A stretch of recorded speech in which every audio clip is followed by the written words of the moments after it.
Hi, Matt McAleer, President, Director of Private Wealth, Cumberland Advisors. Jan 26th, ripping through January with the Moose, John Mousseau. Try to get you caught up on what we saw this week, what we did in terms of positioning, and what our thoughts are going forward.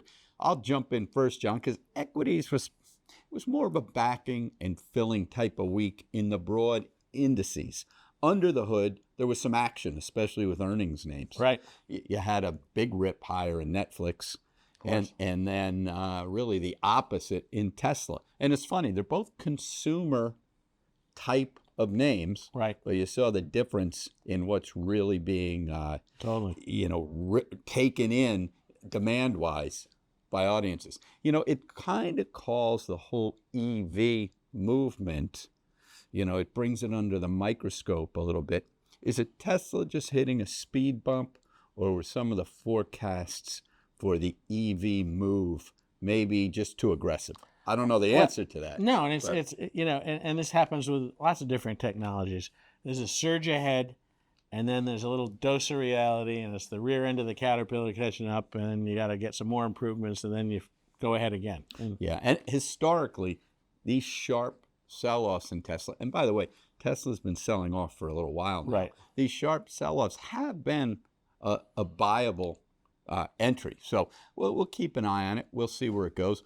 One of our individual holdings, and you always hold your breath a little bit on your individual holdings versus ETFs during earnings season, right, is Microsoft, which has been an outstanding performer for tactical. That's Tuesday after the close. So we'll see what Microsoft has to say, especially about AI, which is catching all the headlines. And, you have Microsoft a year ago trading at 220, going out today at the close at 403. The news is going to have to be better than good. Right. I mean, or else you may get a little retrace there. Think about how many Google hits were on artificial intelligence 3 years ago versus now. Oh, yeah. Crazy. Sure. What about bonds? Quiet week in bonds. You look at the 10-year Treasury's closing at around a 415. That's down a couple of ticks this week.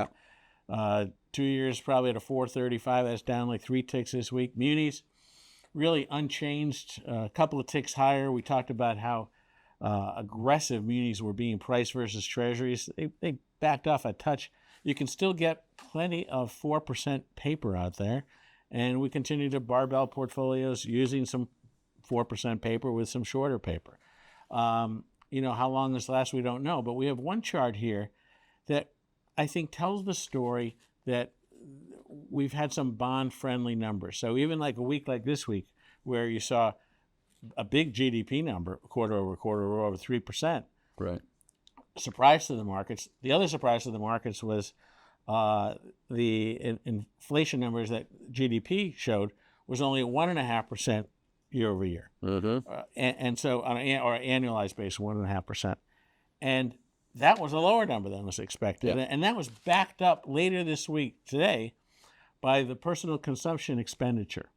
And that is the Fed's favorite measure of inflation because it really is tailored to what consumers are doing, so that it takes into consumer taste. So if people are buying more chicken and less meat because of the changes in prices, it reflects that in there. And so it's not just a set amount of quantities of different goods. It's a more dynamic index. And that number today came out at 0.2 for basically month over month, and the core was 0.2, and both good numbers. And this chart shows the month over month numbers of that PCE, and you can see when you look at it, it is trending down. Grind, and like it's a grind. It's a grind, and it's 2 step forwards, 1 step back. The old football term, 3 yards in a cloud of dust. Right. That's what it's like. It's that kind of grind. But it's moving in the right direction for bonds, and it gives us pretty good comfort level. And very glad that we extended maturities and durations last fall. That's a great point, John.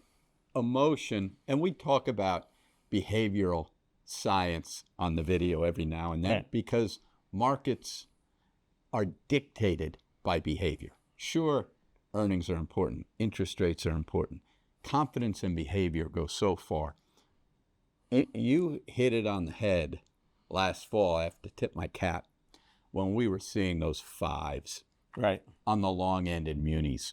Fives at the same time that the inflation numbers were coming down. Right. It Right. was a panic. It was a panic selling in bonds, fear of the Fed, Right. that it really took hold of people. Now, during that period where pricing's getting clobbered on Oh, a daily, sure. that's not a fun period. No. But now we look at the portfolios. You've loaded them up.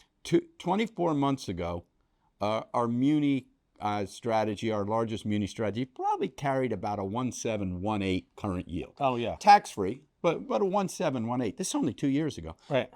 I'll bet you we're in the 4 range right Yeah, now. you're right. High threes to low fours. In Low there. 4s. Yeah. Tax-free, you're looking at close to a 6, 6.5 or so. Yeah, and when you look at where you are now, it's really a good backdrop for bond investing, because that coupon level, as you just pointed out, is higher, and that book yield is going to continue to compound as you go forward. Boom. And there's a big difference between compounding at 4% or compounding at 2 or Yeah, 1.5 sure. or less. The total return of bonds Right. just got so much brighter over a 3, 5, 10-year run rate. Right, exactly. So, we'll watch it. And as we've said before, the markets are probably building in a lot more Fed rate cuts than we'll see, because we know the Federal Reserve wants to see more numbers like today.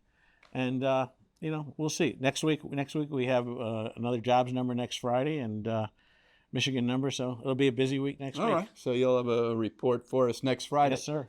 Thank you for joining us. We always appreciate it. Enjoy the weekend, and we'll see you next week.